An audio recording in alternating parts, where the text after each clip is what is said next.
following announcement has been paid for by the WZWA Network. Ladies and gentlemen, welcome to the WZWA Network's review show here of AEW Dynamite. And I am your host, Karlifornia and Fury. Always a joy to be with my co-host here, as per usual, Jooseyboy, Daniel Johnson. How are you today, my friend? Not too bad, brother. And, here we are again. Are you just? Yeah. Oh, yeah. Mate. How many weeks have we been watching? Probably about. Is this the eighth? Is this the eighth episode? Was Nick Gage 8 weeks ago? Or was it 7 weeks ago? I think 7 or 8. Let's have a look.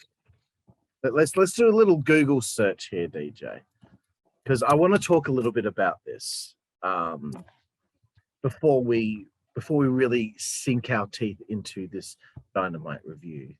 Yeah.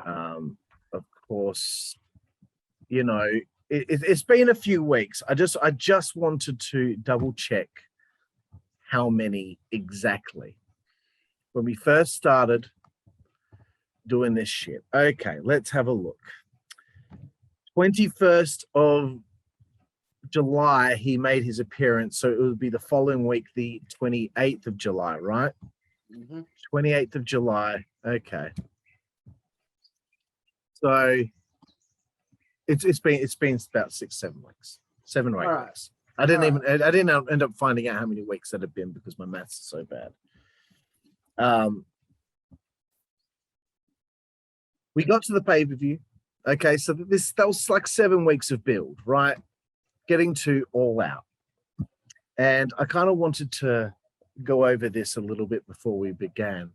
There was some highs, some lows along the way to this pay-per-view. Now, DJ, a lot of people out there are saying that this could very well be the best pay-per-view that we've seen in 10 years. And I think it's possible. It's possible. I can't think of any other pay-per-view where I walked away going, wow, that felt good. You know, like, okay, like I gave it a 9 out of 10, bro. I gave it a 9 out of 10. How are you feeling from the general reaction of other people out there right now? Look, I gave the show a 9 out of 10 as well, but like people that are saying that this is the best pay-per-view of all time or whatever, no, it's not. You know, you had to be born before like 2007 to have seen the best pay-per-views of all time. It's always going to be a subjective matter of opinion, but the fact is AEW is such a young company and like wrestling has such a vast history that you got to wait until the dust settles a little bit before you can really rank, you know, where this show might slot into on the list. You know, it's fairly rarefied air being a 9 out of 10 pay-per-view. So I'm not saying that it's not a highly good pay-per-view, a classic pay-per-view, but you know, I would stop before I would say that it's the greatest that I've ever seen. But certainly in the last 5 years, I would say this is probably the best pay-per-view overall that I've seen. Yeah. And look, this is why I wanted to bring this up, okay? Because I don't want to. We're not party poopers, okay? We're not party poopers. We're realistic about everything. I think that we talk about here on this show, and it's 7 weeks, by the way. I just checked it out. It was 7 weeks, okay? In the 7 weeks, there've been highs, there've been lows, there've been peaks, there've been valleys. Some shows have been good. Some shows have been downright fucking boring, like the one where the Good Brothers defended the Impact tag titles against the Dark Order. That specific episode, that stands out to me as being one of the lows. I think not the last Rampage, the Rampage before was the one that severely pissed me off over how bad I think that show was. So, and then the following week I enjoyed Rampage. So there's you know, people going, they got so much momentum at the moment. Yeah, with some of their signings and all that stuff, yeah. But momentum should be every single episode of Dynamite and Rampage is they're hitting it out of the fucking ball. Yeah. And I don't think that they're doing that every week. And I don't think they did it on Dynamite here today. And, look, I will get to the show in a second, but I wanted to talk about this. We watched that first episode and decided to review it because Nick Gage was going to be performing against Chris Jericho. We were interested to see what was going to happen. Then, okay, Hoovy next week. Cool. We'll do next week as well. And then we're like, oh, well, let's keep going. We're kind of enjoying this. Cody gets written off TV. Yes, fucking excellent. Yeah. Hallelujah. Praise the fucking Lord. That was a great for 5 weeks, bro. Man. Cody. God, that was a great piece of booking. Real smart, creative move by Tony Khan, writing Cody Rhodes off television. Well, perfect for us because look, I don't like him. I don't like anything that he does, but I'm not going on a Cody rant here. Okay, I'm not going to go on a rant about him. So the next few weeks, great. Pay-per-view, fantastic, 9 out of 10. Does it have rewatchability, DJ? I could go back and I'll watch One Night Stand tonight. I've seen it 5 or 6 times, maybe more. I've seen WrestleMania 17 a whole heap of times. I've seen SummerSlam 2002 a few times. I've seen King of the Ring 97 several times. I've seen a whole heap of certain pay-per-views a heap of times. Mm-hmm. I don't think All Out has rewatchability. I wouldn't sit through like Kingston versus Miro again, even though I love the match. Seen it once, okay. I wouldn't sit through Darby versus Punk again. Cool, I saw it. It was great. But for me, it's just like, nah. It's not one of those ones that you... 10. Yeah, it's one of those. It's not necessarily like... And that's the thing. People have to understand as well how difficult it is to actually, for a pay-per-view to get a 10. Like the level of quality. And the other thing is that what constitutes a 10 out of 10 pay-per-view was really defined in an era where wrestling was popular to an unparalleled degree. Obviously, during the Monday Night Wars. A lot of the shows that happened in that era kind of set the standard for what a 10 out of 10 pay-per-view is. Like a lot of people would consider In Your House Canadian Stampede to be a pretty good pay-per-view. Most people probably give that about a 7 or an 8, but its main event is a 10 out of 10 match, which probably brings the whole show up to about a 9. And so, it all depends on how the individual fan appraises things and thinks of things. But when I think about, I want to put on like a classic show to sit down and relax and just kind of indulge my wrestling nostalgia. I don't think that like I would put on WrestleMania 21 or WrestleMania 17 or Royal Rumble 2001. To me, those pay-per-views kind of defined the best of what wrestling has to offer. This show, All Out the other day, this wasn't that. This was an incredible show, but only a couple of matches from that show are really going to, I think, live forever in the minds of fans and get a lot of rewatches. And those are the tag team cage match and CM Punk's match for the posterity, like the fact that it is Punk's return match. And again, I'm not shitting on any of the pay-per-view. Like we said, we gave it a 9. But I think that these things do need to be kept in the proper context, before let's not get ahead of ourselves here and be like, this should be the standard. This is just what it should just be on the most minimal level possible of a pay-per-view. They can improve on this. So I don't think everyone needs to be fucking jacking off and blowing their fucking load saying, this was better than One Night Stand. No.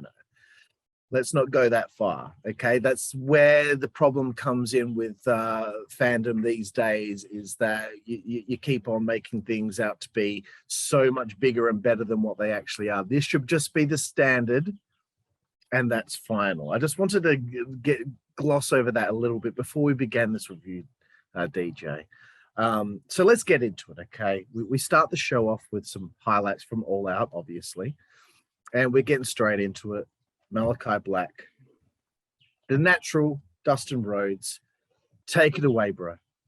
Okay, so I'm going to be short and sweet with this one. Loved this match. I said on the review when this match was announced, Dustin versus Malakai, that I was excited.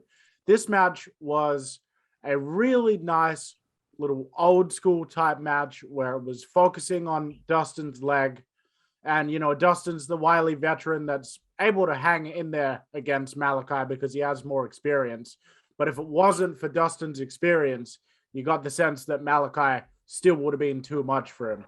He put Dustin through a table. He kicked Dustin's head off. Ultimately, he did win with the Black Mass.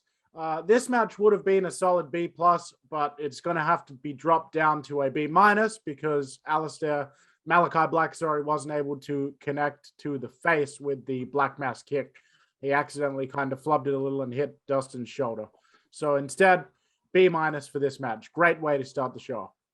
Yeah, and bro, I'll say Malakai Black has the best entrance in AEW. Yep. I feel like all of his matches so far, they all have a big fight feel to them. Yeah. There's a buzzing in the air, there's atmosphere in the air. And I'm thinking Dustin is still looking like he can work every week on TV if he wants to. Obviously, he doesn't want to or doesn't need to, but he could still do that if it was necessary. Loved him going through the table. Love that it took him a while to get back up. The fans are kind of split. They like Malakai. Yeah. It's supposed to be a heel, but this is You can't help maybe we're in shades of gray again. Black working the leg, good stuff. And we both kind of agreed we were preferring this commentary team without Excalibur. Yeah. I don't think Excalibur's bad. No, but yeah. So So I just preferred Taz, JR, Tony together. There was something about it where it was, you just had the sense that, okay, here's three guys that have been doing this, forever. In Tony Schiavone and Jim Ross's case, you got the voice of the Attitude Era and the voice of WCW during the Monday Night Wars, both working together at the commentary table, joking around with each other, having some fun. Then you've got Taz, that's a former wrestler who can bring that angle to it. I just felt like the three of them were there. No one was yelling over each other or trying too hard to be the center of attention. They were just reacting to the show as they saw it. And I thought that it was really working for me. But the one other thing that I wanted to throw in, because you mentioned when you started your little part there that all of Malakai's matches have a big fight feel. That brought something to the forefront of my mind, that if we were to go back and look at all of Malakai Black's matches, one after the other, since he had his first match against Cody, we would see that each match is almost like a chapter in a wider story.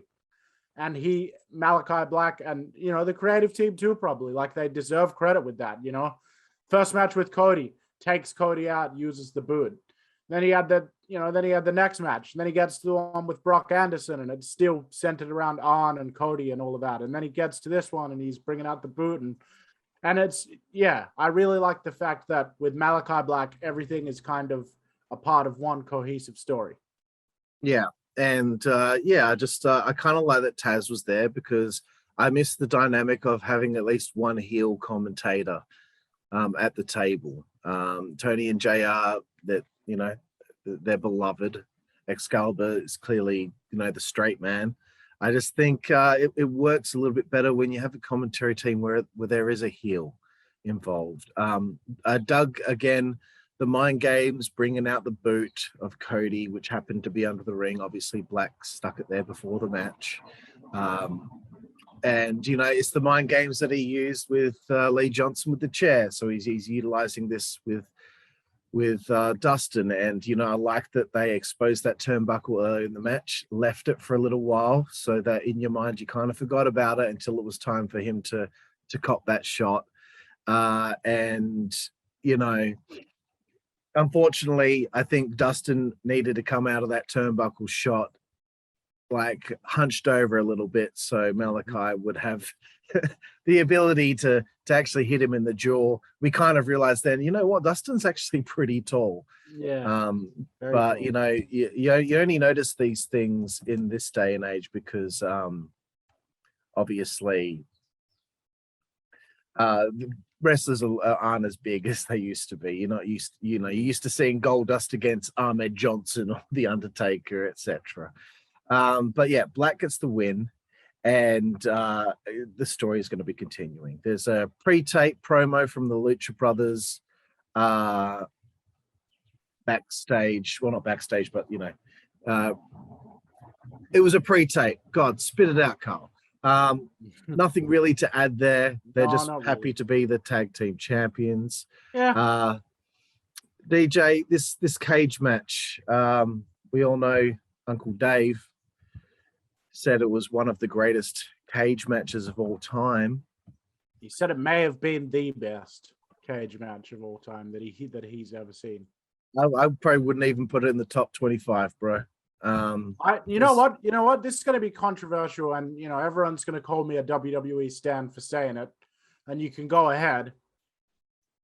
Like the Hardy Boys versus Edge and Christian in a tag team cage match.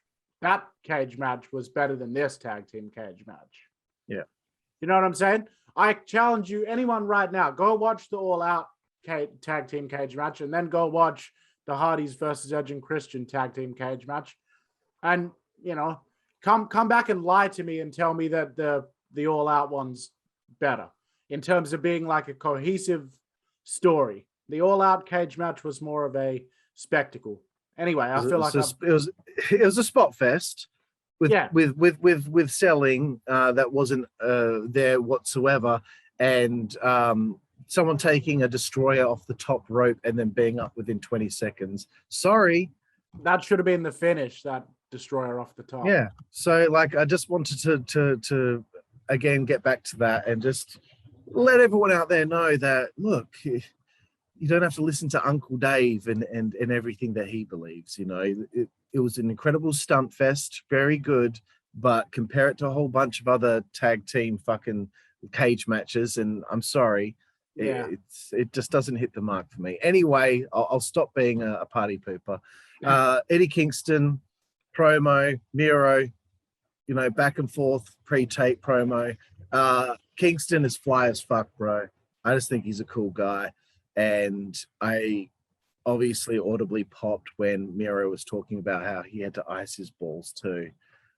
Again, talking about his wife. It's brilliant. Moving forward, bro, CM Punk with a promo. This was an interesting pivot. He comes out. Obviously, it's the big love-in again. Brings up Aunt Linda and all that. Taz interrupts the promo, which we found hilarious. Again, interesting pivot. Didn't see this coming. Didn't see Punk's next program possibly being against Team Taz. And I also wrote down, bro, something else needs to happen this show with this story. I don't want it to be one and done. I wanted them to follow up and have something else happen later on in the show. This is, again, a problem I feel that they have with their feuds and stories. Nothing ever seems to thread through the show. It's just we have it in this block here, and then the next time we hear anything about this, it'll be next week in another block. Or on Rampage, there'll be a little promo or something like that. There's never something that happens at the start, the middle, and at the end. Nothing threading through as far as I'm concerned. So with that being said, DJ, tell me what you thought about the promo, and please give a rebuttal to what I just said then. I actually liked the segment itself. It did seem a bit out of nowhere that's where they're going with it, especially since, Team Taz is still supposed to be doing the angle with Brian Cage, but it highlighted to me how good of a talker Taz is as well. Punk and Taz really seemed to enjoy feeding off of each other on the mic. There was a real chemistry between them that, if Taz was still active in the ring, you'd want the match to be Punk versus Taz himself, because Taz is such a good spokesperson for his group and himself. So this really got over well with me, but all the same, it left me kind of feeling sort of like it just, I don't know. There was just something that felt a little bit kind of not big league about the way that they got into the match, but that's fine. I don't expect them to do that every time. But I would have preferred if they'd actually had Starks himself come down there as well, since that seems to be the member of Team Taz that Punk referenced by name. So he referenced them all, sorry. But yeah, it just kind of felt a little bit all over the place. But the actual mic work itself was great. I'd have to sort of like wait and see where this is going to go before I sort of know how I feel about him. Yeah, I get you, bro. I just kind of feel like, that again, what do you think about what I had to say about this? The story has this one little block here and nothing ever threads through the show. Do you think they really need to start thinking about broadening the way that they book their shows? Yeah, no, I do. Because it's like this. Every wrestling show has peaks and valleys and stuff like that. So you're going to have your stuff that makes everybody go wild and the stuff that's kind of not as much so. But like this segment here, you very easily could have had Taz do the interruption against CM Punk and then not have Punk sort of like respond and challenge them to a match. You could have had like Punk kind of bob with Taz a little bit and then go back to cutting a promo and, go back to thanking everyone for like, All Out being such a great experience. Then you could have had Team Taz come back later on in the show and like issue another thing against Punk. Like, yeah, I agree. They could have spread this out. We could have seen this, unfold a little bit more through another segment or something instead of bunching it all up into the one go, into one big conglomerated segment. But I would have, just thinking off the top of my head, I would have had cameras shooting Punk's leaving the building. He's got his bags packed. Yeah. He's eating one of his ice cream bars, and then I'd have Team Taz attack, throw him into the side of his rental car. Maybe slam the boot down onto Punk's back, and then grab that ice cream bar and just mush it to his face and get some heat and just do something, like embarrass him a little bit, and then.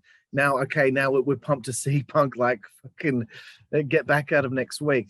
I just think that little things like that wouldn't hurt. You barely ever see an attack in the back with AEW. And yes, I know Hobbs and Hayter had a brawl in the back, but I already went on about that a few weeks ago about how they didn't follow up on that either and have cameras get backstage to see what the conclusion of that brawl was. So again, I just think everyone's going on about how great they are right now, but like there is still so many things that they can do to really make things more unpredictable and exciting as the show rolls along. Moving forward, again, bro, don't like continually harping on things, but they're still doing the same thing over and over. It's always same. Ruby, within her first sentence in the interview, she's interrupted. It's like Britt and Jamie and Rebel were just already standing to her left.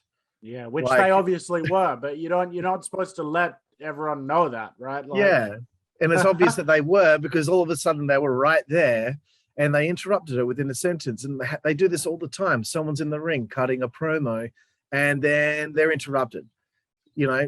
Fucking Red Velvet and Britt Baker, a few weeks ago. Like they do it all the time. They need to think of different ways to have these scenarios take place. It's always same.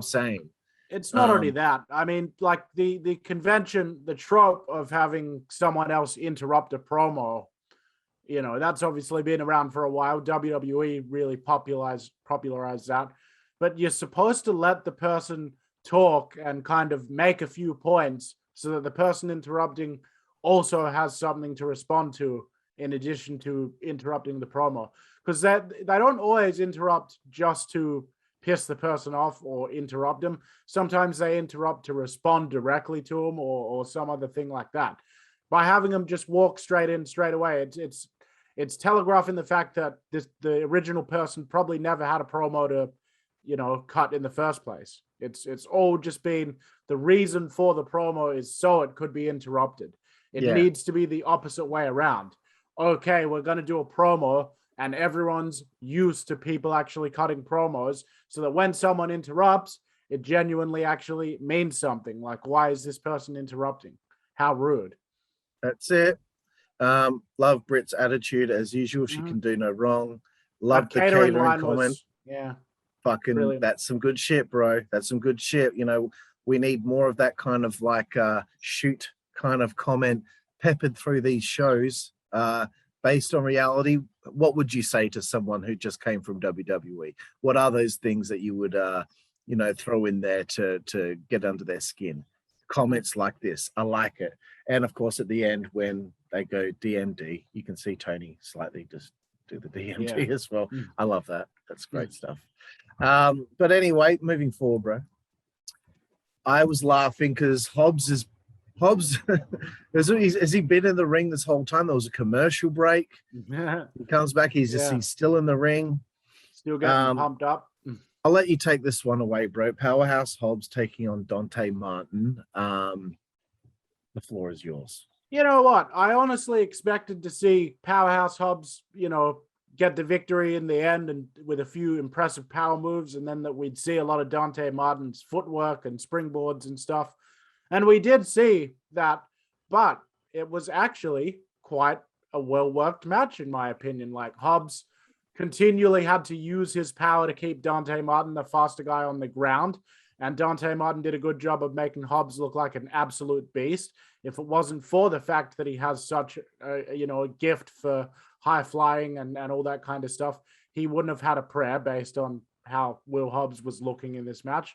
And Dante Martin, for his own part, had several moments both in offense and in selling where it really highlighted this kid's athletic ability. He took a couple of bumps that were really awesome. Like the ring post bump that he took in particular was really nice. And some of the moves that he can do are just spectacular. I am going to give this match a B+. I enjoyed it quite a bit. Cool, bro. Okay. My thoughts are, I loved at the beginning where Hobbs fucking nailed the shit out of him. Yeah. I thought that was cool. But there was a slight moment of hesitation before Dante did his little springboard, and then he kind of flips out and lands on his feet. That slight hesitation made me think, wow, he's green. He's still, like, he might have done really good the other week with Omega and the Bucks and all that. But, sometimes I feel like, they do put these guys on TV that might not be quite ready yet. But anyway, look, that's just me nitpicking. I loved the catching of the suicide dive spot. That was cool. I loved Hobbs beeling him into the ring. I also loved Taz going on about how everyone in Team Taz is handsome. And then obviously mentioned that Hook thankfully took after his mother.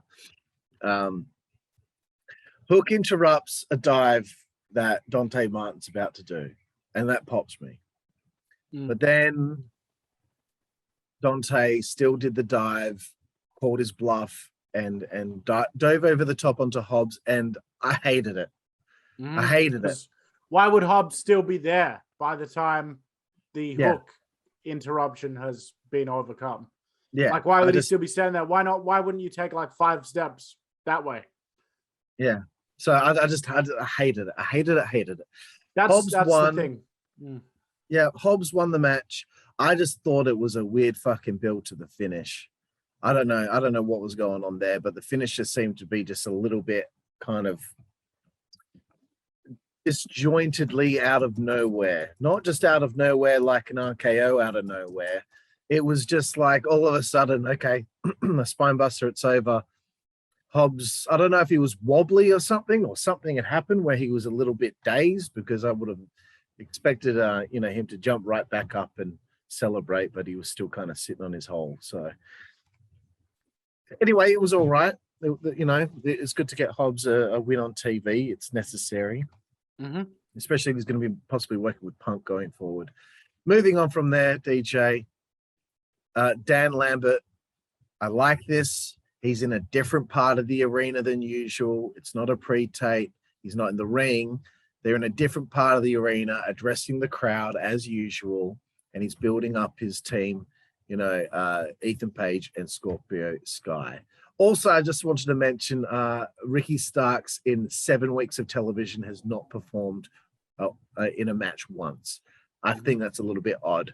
Maybe he's got some injury problems or something like that, but I just think, they got a lot of guys in this roster and a lot of people. Lance Archer, he's been seen once in 7 weeks. Anyway, the fans kept telling him to shut the fuck up, and he's just not fazed by that at all. He just keeps going with his promo. I just hope that those fans were actually listening to what he was saying, because I think everything that he does say has a lot of just good fucking solid content that you need to hear. What did you think, Brad?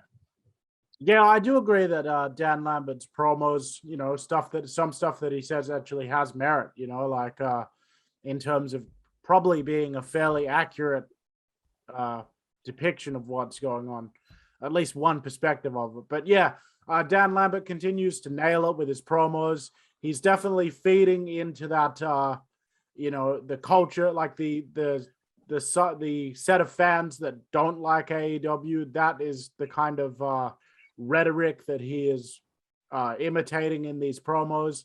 I see a lot of people on AEW fan groups and stuff that they love Dan Lambert because they think he's a good heel, just like us, but they think that everything that he says is complete bullshit and laughable, and that he's in the wrong, and that things that he's saying, just aren't true. The fact of the matter is, I'd say a good half of what he says actually has a kernel of truth in it, if not more. But beyond that, the promo itself, tremendous. His volume and projection, tremendous. His pacing and his tone, tremendous. Doesn't give a fuck about all these people in the audience and shit. He's here to say what he's going to say, and he's gonna get it out. Thought Scorpio and Ethan Page did all right as kind of the crony heel wrestlers in the background doing, just body language and stuff like that as he talked. That was all fine. This promo is getting an A- from me. Excellent, bro. We get a little hype for the continuation of Matt Hardy and Orange Cassidy. I'm guessing this is leading to a feud ending type thing, something to do with hair versus hair. I think it'd be hilarious if Matt Hardy has to shave all that hair off his head. Moving forward, MJF with a hell of a promo. Mm-hmm. What did you think, bro? Yeah, so Aunt Linda of Dark Side of the Ring fame, everyone's Aunt Linda, obviously helped raise Brian Pillman Jr. and his siblings, as well as Brian Pillman himself, who was her younger brother. She's in the front row. Obviously, we mentioned earlier that Punk shouted her out. MJF came out and started basically attacking her verbally, kind of, implied that Brian Pillman's daughter, who was sitting next to her, was a promiscuous woman who had a lot of kids and stuff like that. And then later on, as the promo got on, he started getting increasingly more and more brazen with his comments, which eventually he ended up referring to Brian Pillman Jr.'s mother, Melanie, as Methany.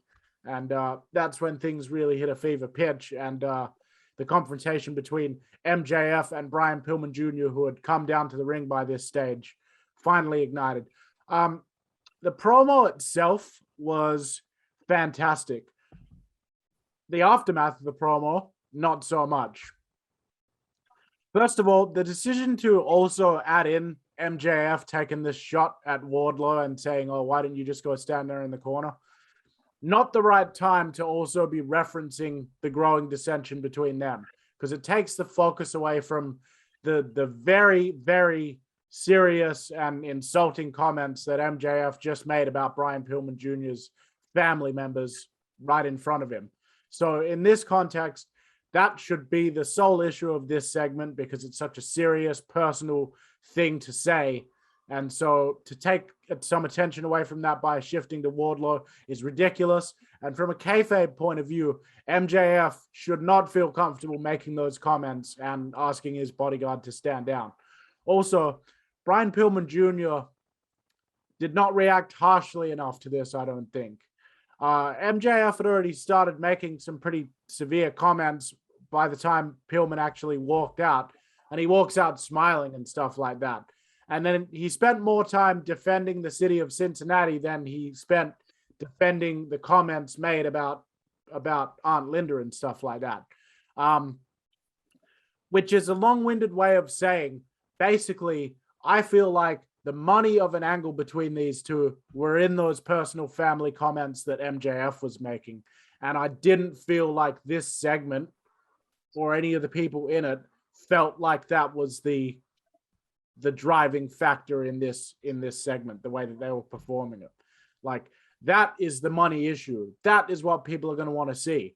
If you had taken out all the Wardlow shit and you know, you had Brian Pillman, instead of actually coming out to the stage with a mic smirking, he ran down there and got right in his face, you'd have a match that people would be like, man, I want to see Brian Pillman Jr. kick this guy's fucking ass. Because anyone that was in Brian Pillman Jr.'s situation can relate to how they would feel if someone made comments like that about their own family and relatives. So I just feel like, as far as the result of this promo, they failed to capitalize. So I'm giving the overall thing a C-.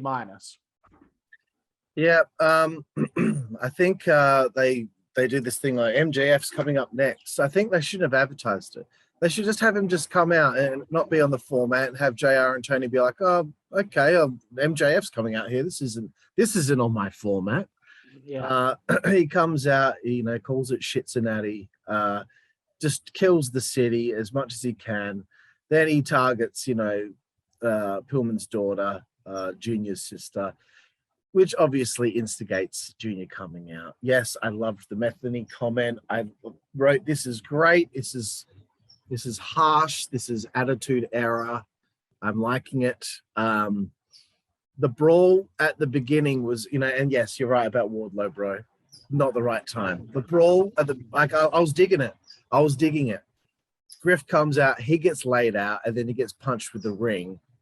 And then Brian kind of like jumps in front of him and shields him, like cowering down, when he was just like, he should have fucking tackled MJF again and kept on going on him again. Like Brian, referees come out and split it up. That would have been way better than having this happen this way. I just thought it was a shit end to what could have been a great segment, bro.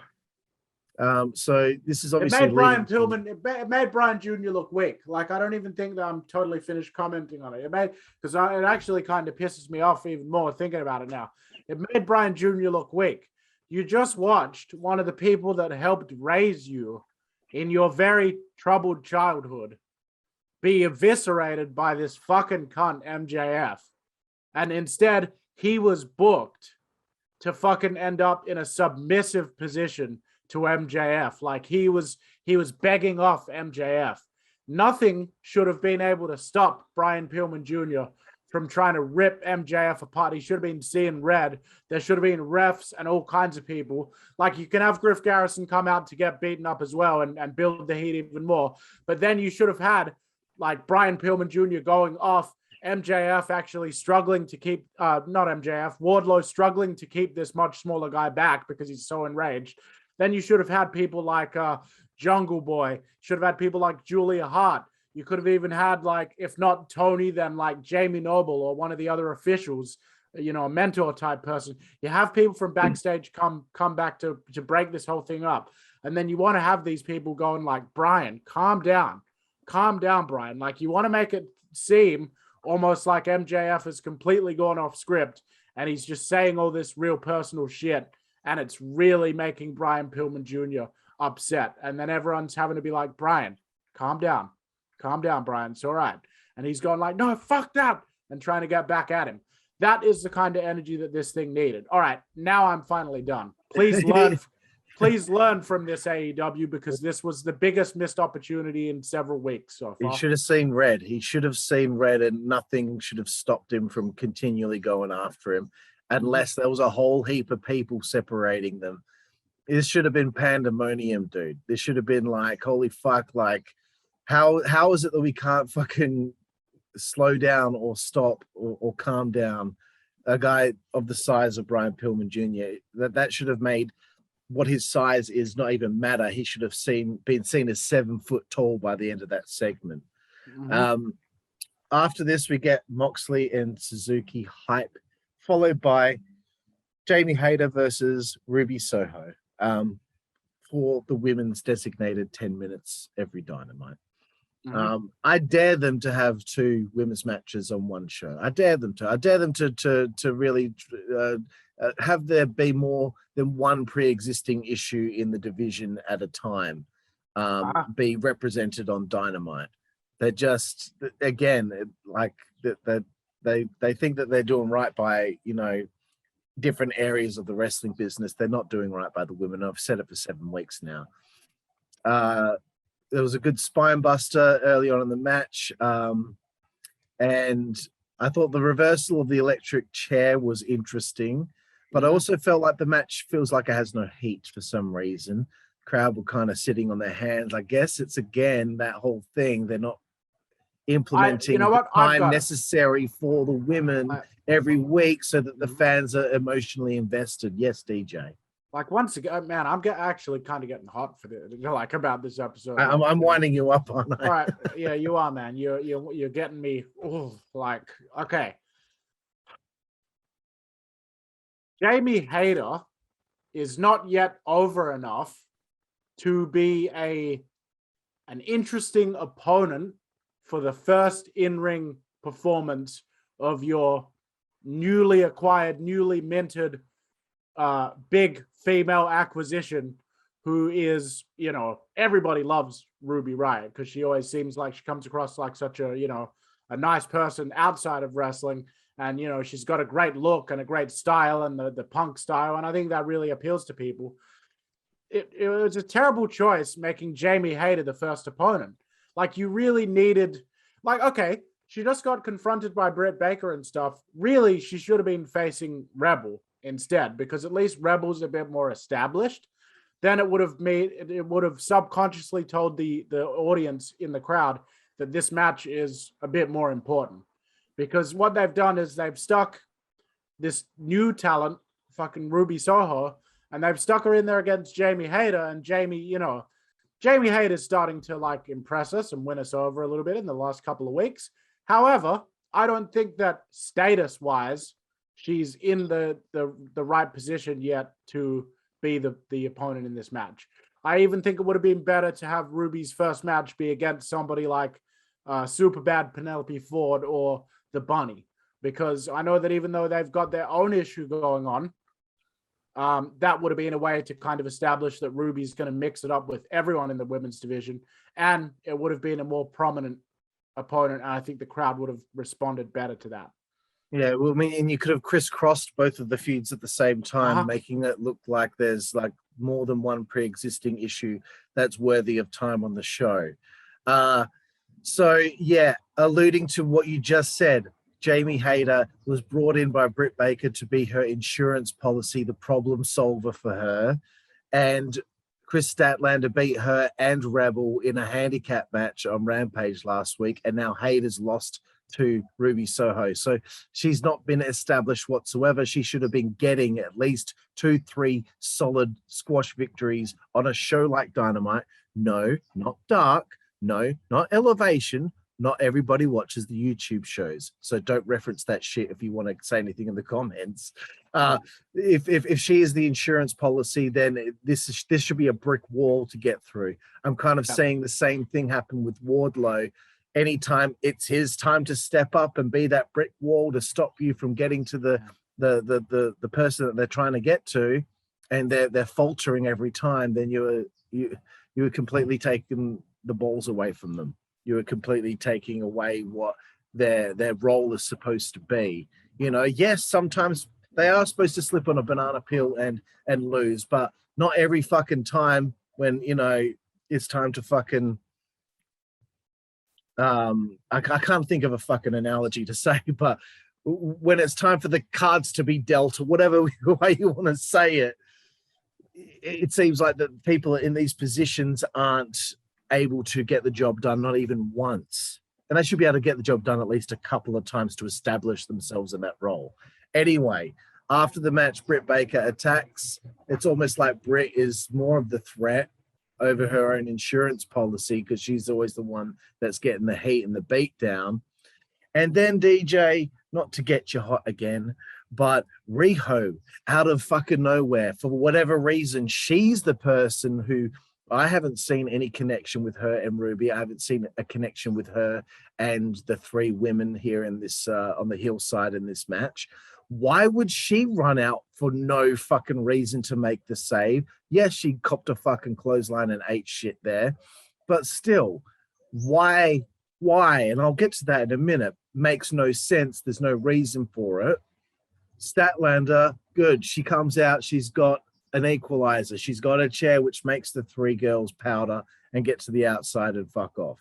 You know why that they did that? Oh, well, we want to do a 6 women's tag match on a Rampage. So let's just pick someone to do a run-in. I mean, Red Velvet would have made more sense, but obviously that little project isn't working out so much because the fans aren't behind her whatsoever. Okay, we'll pick Riho and we'll have her in the 6 women's match. And this is the pretense that we're going to set up for the 6 women by just having her randomly come out. I hate shit like that. I hate it. It's such elementary, a complete idiot's guide to booking, or, you know, out of your little booker starter kit, you know, trying to set up a match. Oh, this is how we're going to go about it.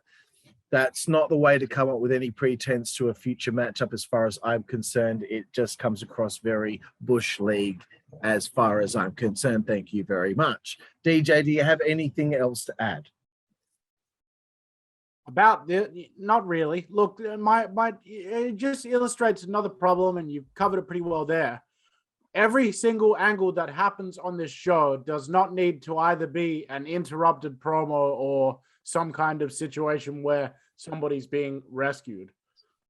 There are literally billions of other things that can precipitate issues and conflicts within professional wrestling. How about you guys watch some Mid-South once in a while? Let's move on.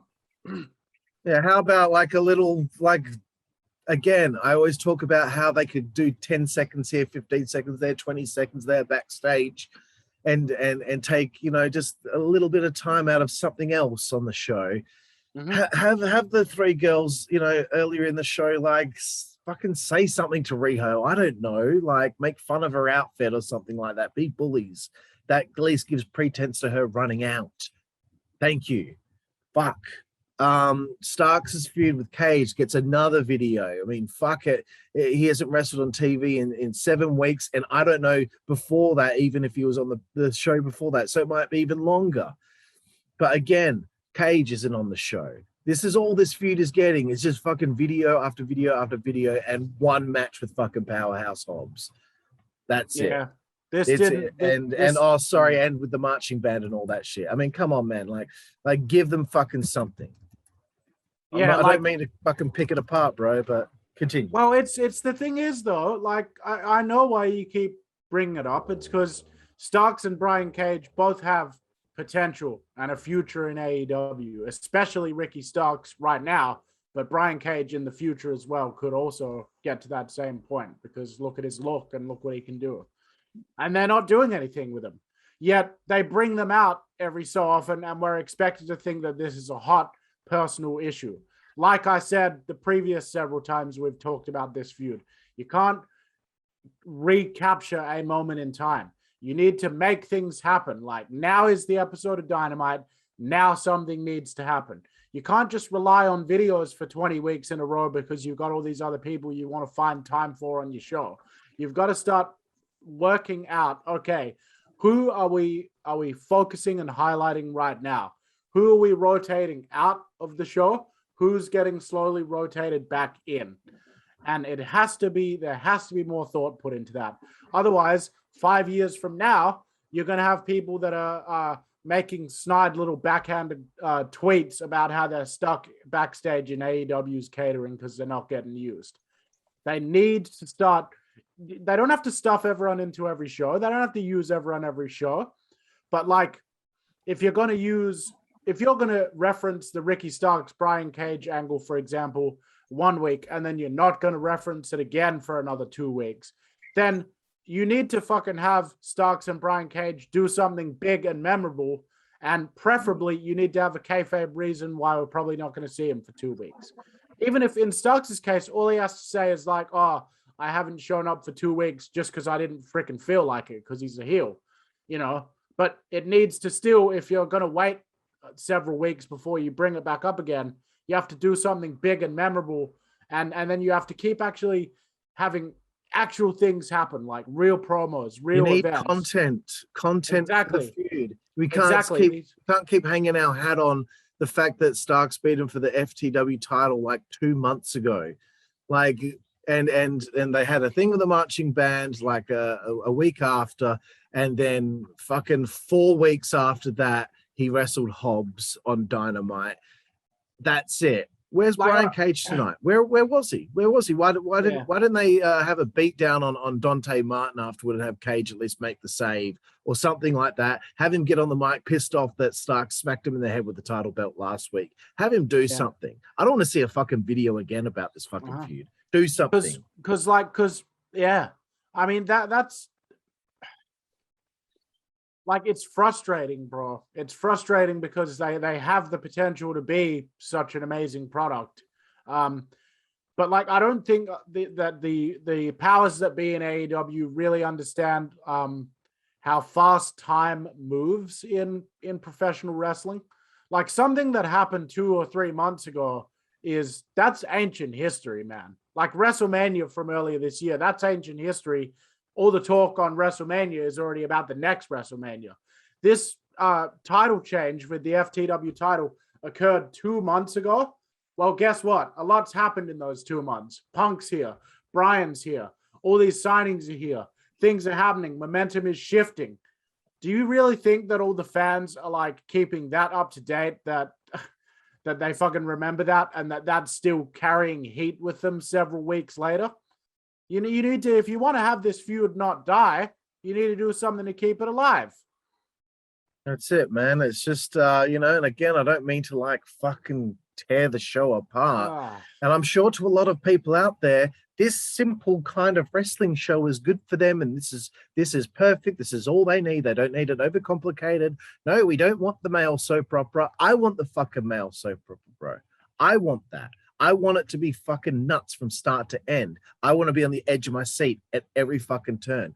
I want the shows to end on a fucking cliffhanger. Oh my God, I can't wait till next week. Just like when I watch Walking Dead season 11, it's 1 episode a week. So now I have to wait till fucking Sunday for the next episode.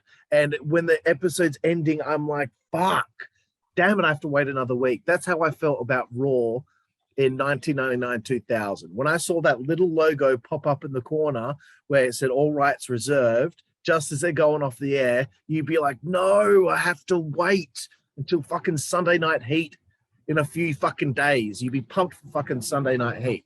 That's the difference. That's what I'm looking for in a product. I want it to be fucking crazy from start to finish. Not everything has to be fucking dramatic and complete insanity the whole time, but I want to be on the edge of my seat. I want every fucking piece of the show to just have me like, what's going to happen next and who's it going to happen with? Anyway, finally moving forward, a nice cold 6-man tag team matchup.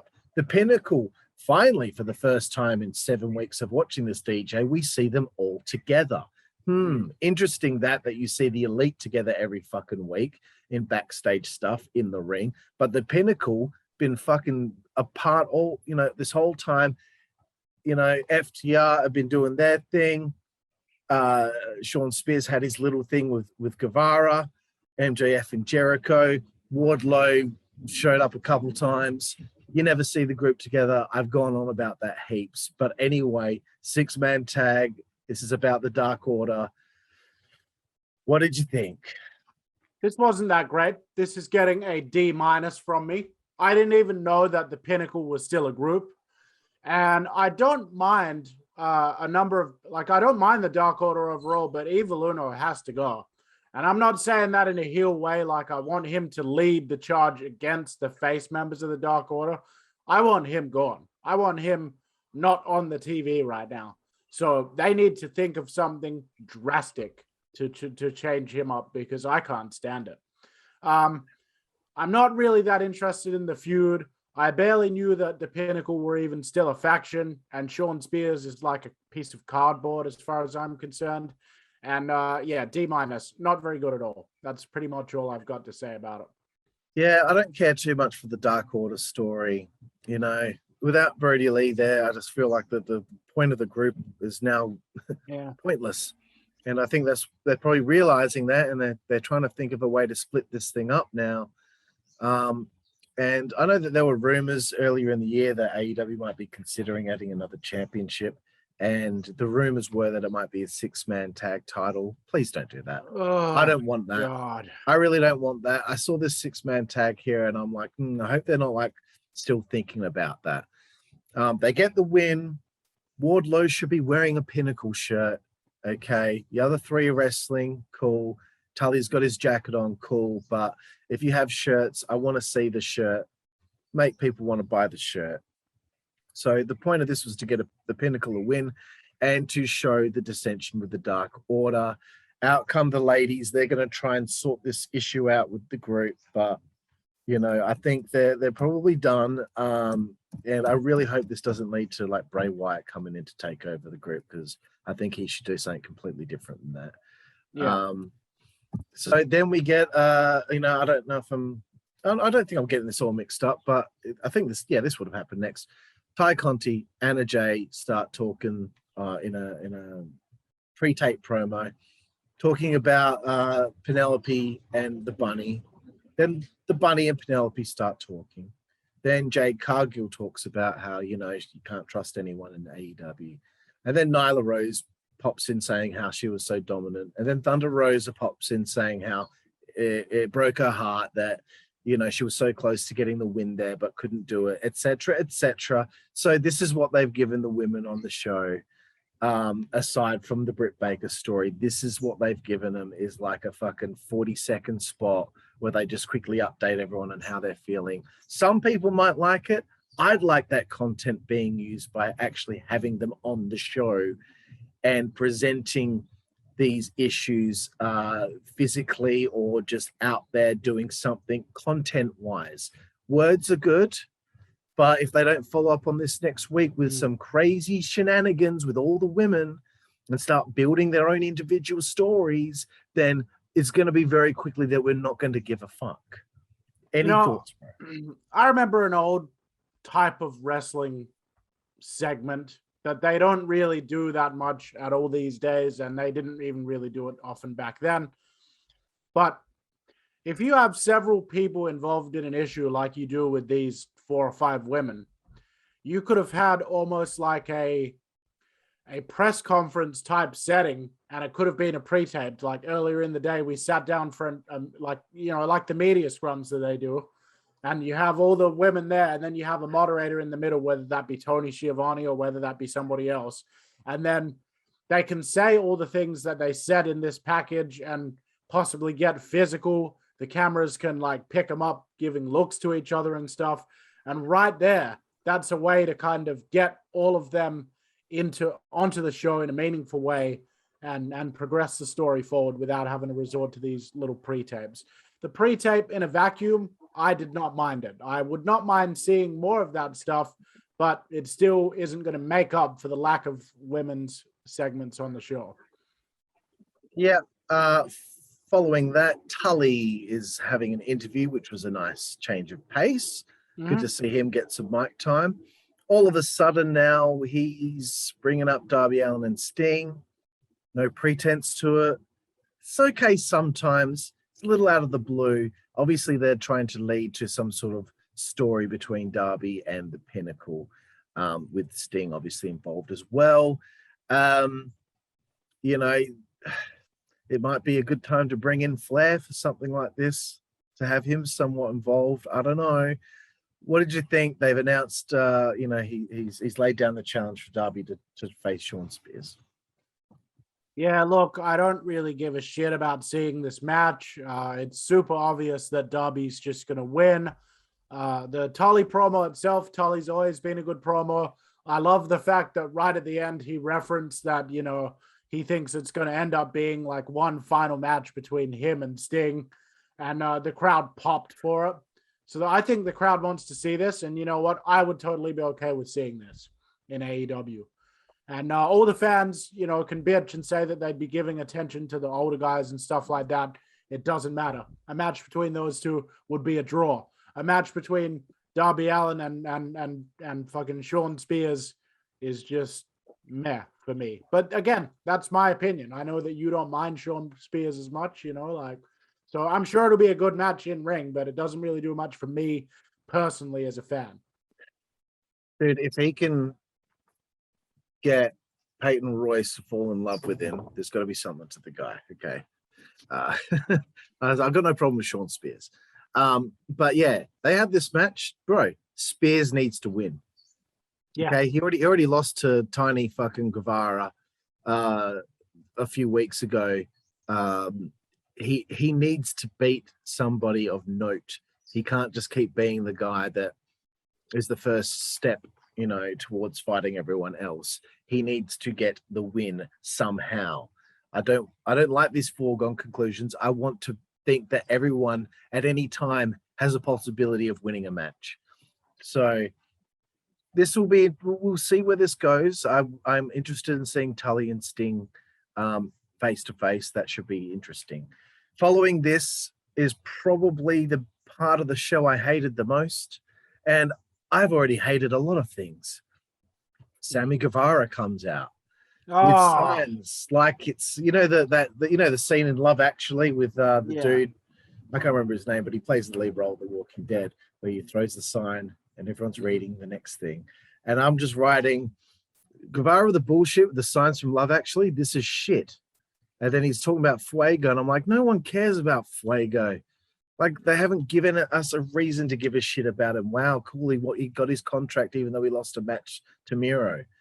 This was just a complete waste of time. And the only reason they should do something like this is to have a heel just walk out and just clobber him. Yeah. And smash his head into the entranceway. Something like that, bro. Yeah. Like, I don't know where they're going with Sammy Guevara next, but this doesn't lead to anything. This doesn't draw any money. This doesn't add to a pre-existing issue. This is just bullshit. I don't like this kind of fucking shit. Like, this is like, I don't know where Sammy Guevara is going from here, but I don't really want to find out based on this segment. Here's the thing. By having him do this fucking annoying, time-wasting, like, it would be fine. The actual thing with the signs would be fine if there was meaningful shit on the signs. All he did was basically give us a fucking update of shit that the commentators have already told us 500 times and then plugged his social media. By having this segment occur and not having someone beat the living shit out of Sammy Guevara to get heat, AEW have essentially said that this kind of segment is okay. Like, this is acceptable. This is okay to be on TV. There's no way a babyface should have been doing this, because this was the most unlikable, annoying thing that I could imagine them doing. It did nothing, no favors for anybody. Like, if again, I'm thinking off the top of my head, bro, I'd have Dan Lambert and his boys fucking rock up a second time. They're making fun of smaller people. I'd have the fucking three of them fucking beat the shit out of Sammy, have Ortiz and Santana run them off. And guess what? That's pretense to a fucking tag team match that can happen next week, or you can build that up to the fucking big show at the stadium that they've got there in New York coming up. Whatever. There you go. Look, little old me from Perth, Western Australia just had a better idea than what went on the show there. Fuck you. Following up with this, bro, we're in the medical room. We're in the trainer's room. Promo with Pillman. You know, he's pissed off. He, you know, rips on the question that he's given. Griff's selling, you know, the punch to the face with a bag of ice. And the Acclaimed, they rock up. They're back together. And we find out that Max Caster's going to take on Pillman Jr. at Rampage. This is another thing I've mentioned before, DJ. Gosh, I can't believe I'm tearing it, because I wasn't offended by the show, to be honest with you, but when I'm critiquing it, it's going to come across that way. I am sick of Tony said this. I went to Tony Khan. I went to Tony, and Tony told me that we're having a match. So Tony and Pillman Jr. had a conversation about him facing MJF at, what's it called? Asher. What is it? Arthur Ashe Stadium, right? I went to Tony and Tony told me. And then in comes Max Caster. I also went to Tony and Politic to get fuck up with this fucking Tony shit. I'm sick of this being the way that things get set up. It's fucking crap. Bring in JJ Dillon to be the fucking be what he did in WCW. I don't know. There's got to be a more creative way of announcing matches rather than all of these wrestlers just go up to Tony and ask him for a match and Tony gives them the match. Like, cool, man. Like, it also illustrates, like, number one, right? If Pillman and Max Caster both had conversations with Tony, like, why wouldn't Tony inform Pillman of his match against Caster when he asked him to, when Pillman was talking to him about setting up the other match? And here's the other thing. This segment in the medical room, first of all, the promo Brian Pillman cut was nice. There was a bit more of the fire and the anger that we should have seen before. I liked his work in this segment. And the problem was, though, again, they took the focus away from this personal issue between MJF and Brian Pillman Jr. and pivoted over to remind everyone that there's another match happening and then had them go back and forth about a totally separate issue. It, again, distracts attention from, you know, the main issue at play here between Pillman and MJF now. So I didn't like including Max Caster in this same segment. I feel like the Acclaim should have had their own little segment to, you know, mention that match against Pillman. C- again. Yeah, whatever. You know, again, though, bro, I'm happy that they're doing things in different areas of the building. So I'll give them props for that. Okay, we get to the tail end of the show here, bro. Tony's in the ring and he's mentioning, you know, the greatest stable in wrestling today is about to come out. And I was like, oh, the Inner Circle must have some TV time. So I completely forgot that the Elite were coming out. So I just don't think that they're as good as everyone says that they are. But anyway, that's just me. DJ, what did you think? Yeah, the only part that I liked about this was Adam Cole bowing up to Tony Schiavone and like referencing Tony's like friendship with Dr. Britt Baker and basically speaking as if Tony is like, you know, like a rival suitor for Britt's affection and then threatening to knock him out if he looks at her the wrong way. It's just ridiculous. So I liked that. The rest of this promo can you know, really kind of, the Elite segment of the promo didn't do much for me. I felt that it picked up once Daniel Bryan and everything like came out, and once it actually became more of a two-sided confrontation. I felt like that part of it was decent, but the whole thing of having the Elite come out and just spending time having to bask in the Elite's presence is not good. I did not like it at all, and not in the good heel heat way. I don't like it because the Elite, especially the Young Bucks, just aren't that great at their jobs. Like, yeah. So when I think Kenny looked the way he should. He's wearing a nice jacket. He's not looking like a tool. I think Don Callis looks like skin cancer. Like he does.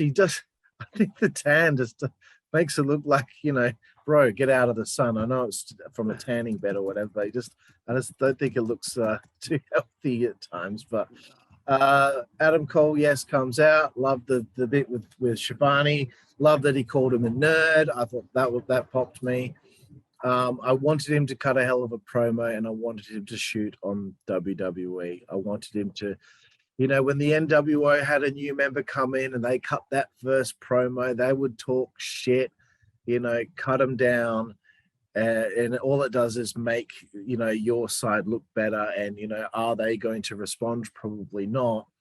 But I just think that this was a time for him to say something that could be remembered. Wow, remember that time Adam Cole cut that shoot promo on how they were about to ruin what they built with NXT, and he got off the sinking ship? It should have been something like that. A little bit of fucking meat on the bone there is what I wanted. Kenny talks about not wanting to be interrupted. Obviously, that leads to him being interrupted. Brian, great little promo between the two of them. Goes to lock in the yes lock beat down in shoes, save from the baby faces. Christian was a part of that too, and it kind of made me feel like, damn, Christian just had the world title match, and now he's just an afterthought doing a run-in. I think maybe Christian should have had some interview time backstage, at least for a couple of minutes. I don't want him to kind of seem like he's just now a guy in the background. All right, moving from there, bro, we get to our main event of the evening. Jon Moxley's homecoming in Cincinnati, taking on Minoru Suzuki. Again, I think he should have won the GCW World title as he came out, but no. I had no notes, bro. I just sat there watching this match, just kind of looking at my watch, just thinking like, let's get to the foregone conclusion. We know who's winning this match. No, you know what, man? Like this ended up kind of pissing me off. This match did. It's just like a lot of things. The crowd chanting, "This is awesome, bro." You're using that like AEW super kicks. You're peppering that thing out there when nothing's fucking even happened yet. Yeah, you're overdoing it, guys. Like, fuck, I hate having to rip on everyone so much, but shit. No, well, like this is what happens, man. We've had plenty of these reviews so far where we've given pretty glowing reviews. I mean, look at the pay-per-view review. We gave that a 9. We gave that a fairly highly positive review. So yeah. We give props where props are due. Do you have any other thoughts on this match? Yes, I do, Carl. And those thoughts are, my friend, that this match was. I've seen Minoru Suzuki and Jon Moxley wrestle before. It was much better than this. This was a big disappointment. I don't want to criticize people for going out there and having a match. The match was possible. It just didn't have the MMA kind of like big fight feel that I was sort of hoping to see from this match, and which I think would have been the best way tonally to present this match. Then there's the fact that like the show ended with 3.5 or nearly 4 minutes of Jon Moxley walking around in the crowd while Wild Thing played. 4 minutes that could have been used to give Minoru Suzuki a bit more to do in the match.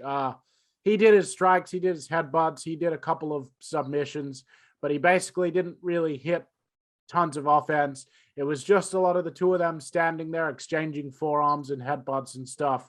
And then Moxley ended up hitting like a paradigm shift, which even more than the one that he did to what was the opponent at All Out? Sorry. Satoshi Kojima. Kojima, yeah.